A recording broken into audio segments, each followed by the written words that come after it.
Good morning students. Class 10th आपका जो last chapter है कारतूस, इस पार्ट में एक एकांकी दी गई है और इस पार्ट का जो मकसद है वो है कि किस प्रकार से भारत में ब्रिटिश साम्राज्य की स्थापना हुई, यहाँ के व्यक्तियों ने किस प्रकार से उसे बाहर निकालने की कोशिश की और उसी से संबंधित ये पार्ट आपको दिया गया है। इस पार्ट के माध्यम से यहाँ पे जैसा कि आप बताया कि अवध जो रियासत रही है, उस अवध रियासत का नवाब आसिफुद्दौला था और उसका बेटा था वजीर अली।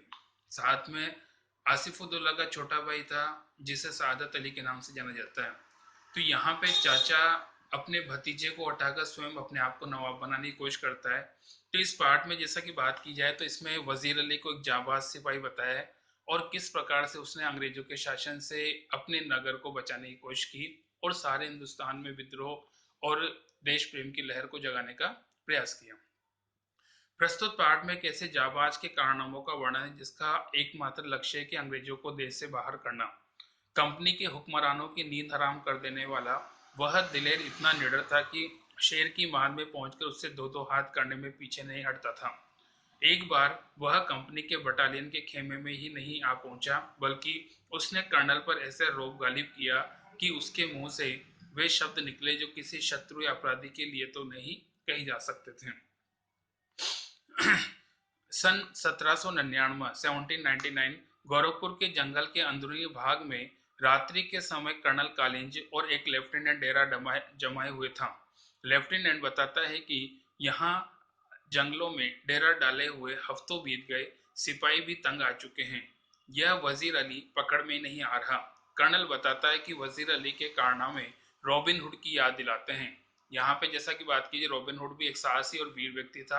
हालांकि वो चोर था, फिर भी वो अंग्रेजों, वो कह सकते हो अमीरों से धन दौलत लौट कर गरीबों में बांटता और पुलिस उसे पकड़ नहीं पाती। उसने अंग्रेजों से सख्त नफरत थी।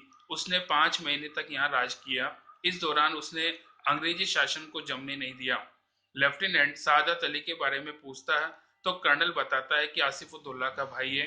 सादत अली हमारा मित्र है और बहुत ही आराम पसंद व्यक्ति है। उसने हमें अपनी आधी जायदाद दे दी और 10 लाख रुपए नगद भी दे दिए। अब वह भी मौज करता है, हम भी। अफगानिस्तान के हमले की दावत सबसे पहले टीपू सुल्तान ने दी थी, फिर वजीर अली ने। बाद में बंगाल के नवाब शमशुद्दौला ने भी निमंत्रण दिया। लेफ्टिनेंट ने बताया कि कंपनी के खिलाफ सारे हिंदुस्तान में एक लहर सी दौड़ गई है। कर्नल ने हाँ भरते हुए कहा कि इस लहर को रोकना बहुत जरूरी है। कम कर्नल ने बताया कि वह सालों से फौज लेकर वजीर अली का पीछा कर रहा है, परंतु वजीर अली उसके हाथ नहीं आता। वह एक जाबाज है। उसने कंपनी के वकील की हत्या कर डाली। कंपनी के वजीर कंपनी ने वजीर को पद से हटाकर बनारस पहुंचा दिया और उसके लिए 3 लाख रुपए सालाना वजीफा तय किया। कुछ महीने बाद गवर्नर जनरल से कोलकाता बुलाया। इस पर वजीर अली ने बनारस में रहने वाले वकील से शिकायत की। वकील ने वजीर अली की एक नहीं सुनी बल्कि उसे खरी खोटी सुना दी। वजीर अली ने अपने खंजर से उसकी हत्या कर दी और अपने साथियों सहित आजमगढ़ भाग गया और आजमगढ़ के हुक्मराना ने उसे घाघरा तक पहुंचा दिया। अब वो उसका काफिला जंगलों में भटक रहा है।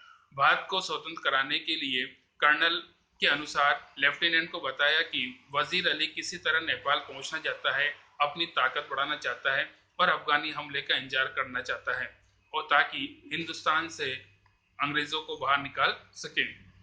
कर्नल बताता है कि वजीर अली कभी नेपाल तक नहीं पहुंचा है, लेकिन अंग्रेजों और सादत अली की फौजें लगातार उसका पीछा कर रही है। तभी एक सिपाही आकर सूचना देता है कि दूर से दूर उड़ती नजर आ रही है।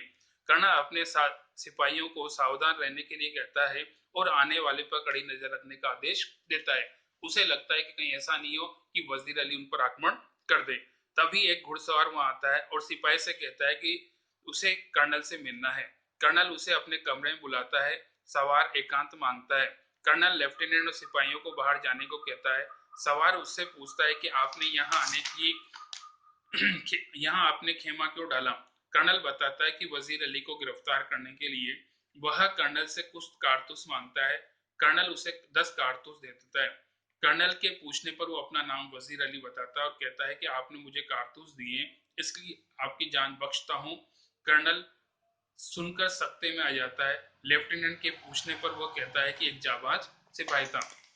इस एकांकी के माध्यम से लेखक ने बताया है कि जिस प्रकार से हो सकता है कि अंग्रेजों ने यहाँ पे व्यापारिक कंपनी स्थापित की और यहाँ के कह सकते हो कि व्यक्तियों को शोषण किया, यहाँ के व्यक्तियों का शोषण किया, ठीक वैसे ही हो सकता है वर्तमान में भी इस प्रकार का माहौल है कि अंतर्राष्ट्रीय कंपनियां हो सकता है कि अपने पांव जमाने की कोशिश करें, लेकिन हमें सावधान रहना चाहिए कि जिस प्रकार British east India company Bharat में व्यापार के उद्देश्य से आई लेकिन यहाँ का आधिपत्य और स्वामी बनकर रह गई, ठीक वैसा ही आगे भविष्य में ऐसा न हो और हम सब में भी आपसी फूट नहीं हो, एक दूसरे के प्रति प्रेम हो और देश प्रेम की भावना से हम सब मिलकर कार्य करें। इस चैप्टर का संदेश है।